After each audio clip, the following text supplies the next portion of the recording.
হরি বল, জয় জগৎ বন্ধু বল, রাধে রাধে। আচ্ছা, এই পৃথিবীতে আমরা কেউ কি চাই যে আমরা প্রেতজনি প্রাপ্ত হই অথবা অধজনি প্রাপ্ত হই বা স্থাবরত্ব প্রাপ্ত হই? কেউই চাই না। সবাই চায় আমরা মানব জন্ম পেতে।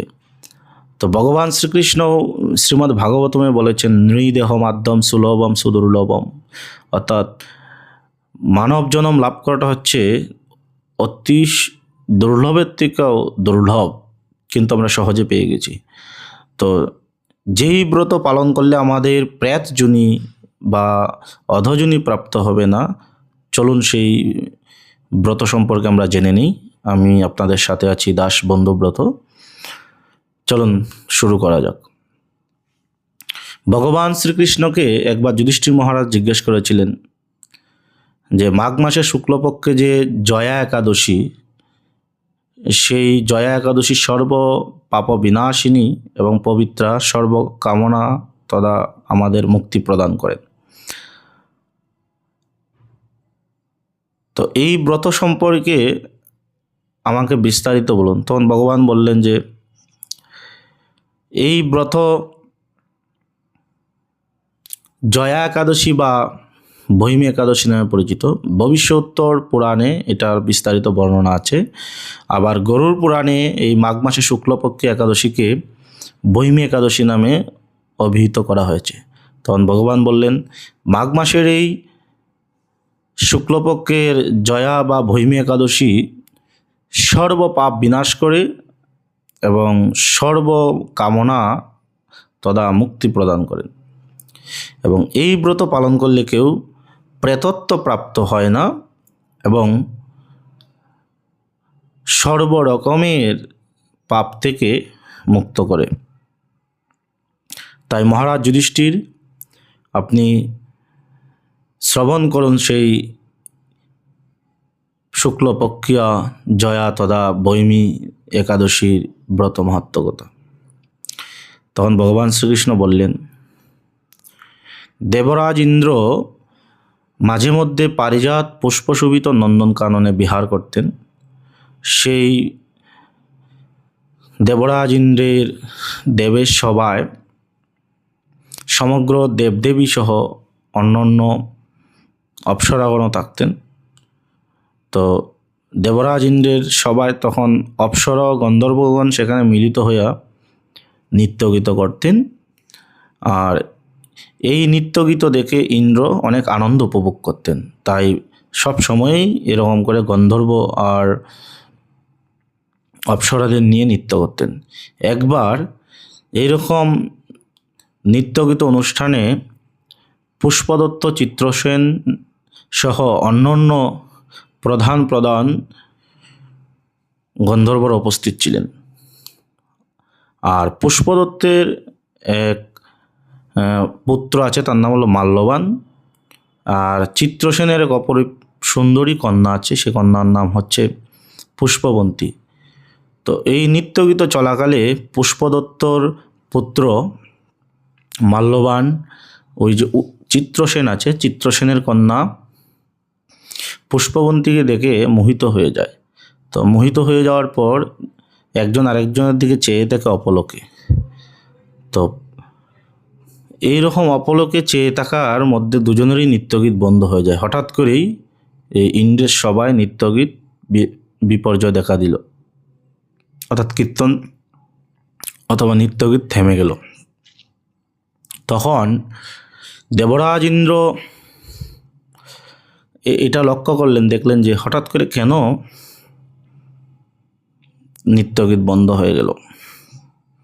তখন লক্ষ্য করে দেখলেন যে পুষ্পবন্তী আর মাল্যবান দুজনের দিকেই চেয়ে আছেন, দুজনেরই নৃত্যগীত বন্ধ। তখন এইটা দেখে দেবরাজ ইন্দ্র অত্যন্ত কুপিত হলেন এবং খুবই অসন্তুষ্ট হলেন। তখন তাদের প্রতি অসন্তুষ্ট হয়ে দেবরাজ ইন্দ্র বললেন, তোমরা আমার আজ্ঞা লঙ্ঘন করেছ। তোমরা এই দেবলোকের জন্য যোগ্য নও, যাও তোমরা পিশাচযোনি প্রাপ্ত হয়ে মর্তে গিয়ে কর্মফল ভোগ করো।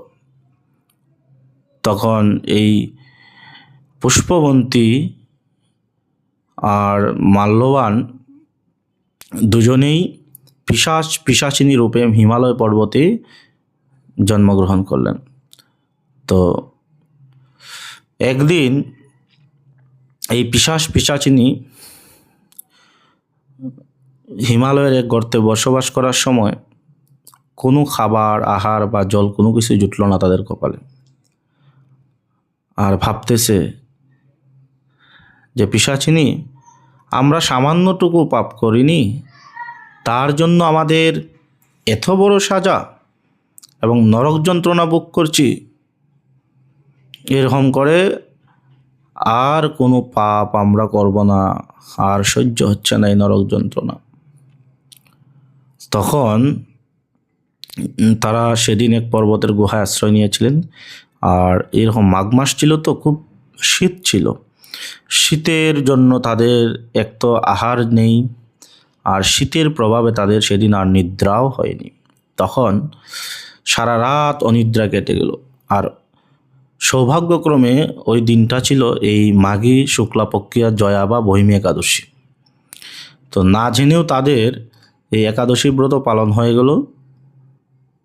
এতে ভগবান বাসুদেব শ্রীকৃষ্ণ অত্যন্ত সন্তুষ্ট হলেন। সন্তুষ্ট হয়ে তাদের এই পিশাচ যোনি থেকে মুক্তি দিলেন এবং পিশাচত্ব দূর হয়ে গেল। এবং ভগবানের কৃপায় তারা আবার দেবলোকে ফিরে গেলেন। দেবলোকে ফিরে যাওয়ার পর যখন দেবরাজ ইন্দ্রের সাথে দেখা হলো, দেবরাজ ইন্দ্র দেখেই তো তাদেরকে বিস্মিত হয়ে গেলেন, যে বললেন যে আমার এই অভিশাপ থেকে তোমাদেরকে কে মুক্ত করেছে বলো তো পুষ্পবন্তী।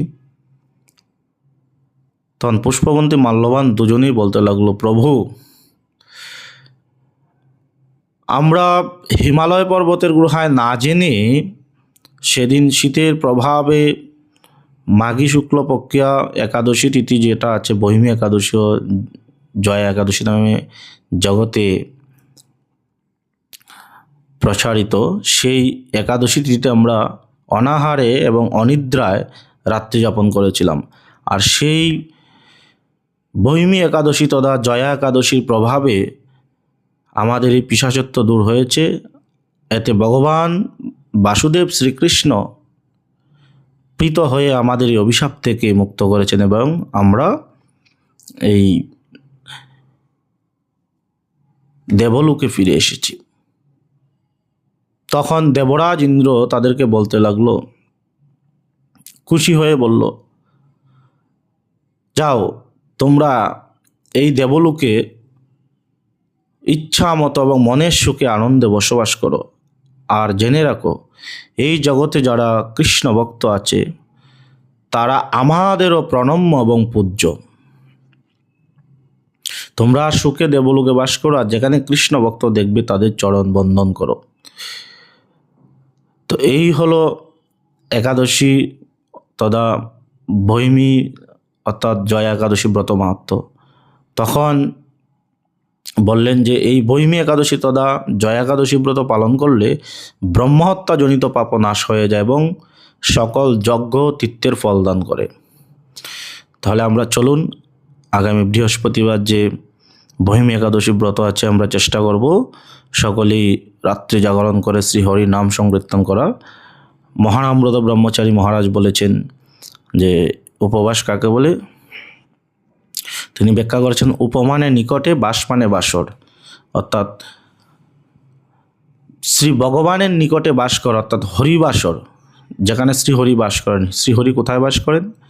যেখানে হরিনাম সংকীর্তন গুণকীর্তন হয় সেখানে ভগবান বাস করেন। অর্থাৎ একাদশী তিথিতে ভগবানের শ্রী নাম করাই হচ্ছে একাদশীর মূল মাহাত্ম্য। আর একাদশী তিথিতে ভগবানকে ডাকলে ভগবান বেশি প্রীত হন এবং আমাদের বেশি পুণ্য লাভ হয়। এই জন্য একাদশী তিথির আরেক নাম হচ্ছে হরিবাসর তিথি। সকলকে আন্তরিক ধন্যবাদ ও কৃতজ্ঞতা জানাই ভিডিওটি শেষ পর্যন্ত দেখার জন্য। আপনাদের যদি ভিডিওটি ভালো লেগে থাকে তাহলে সাবস্ক্রাইব করে পাশে থাকবেন। আর ভিডিওটি যদি কেউ ফেসবুক থেকে দেখে থাকেন তাহলে শেয়ার করে মহানাম প্রচারের সঙ্গে হন আর ফলো দিবেন। আর ইউটিউব থেকে দেখে থাকলে অবশ্যই সাবস্ক্রাইব করে পাশে থাকবেন।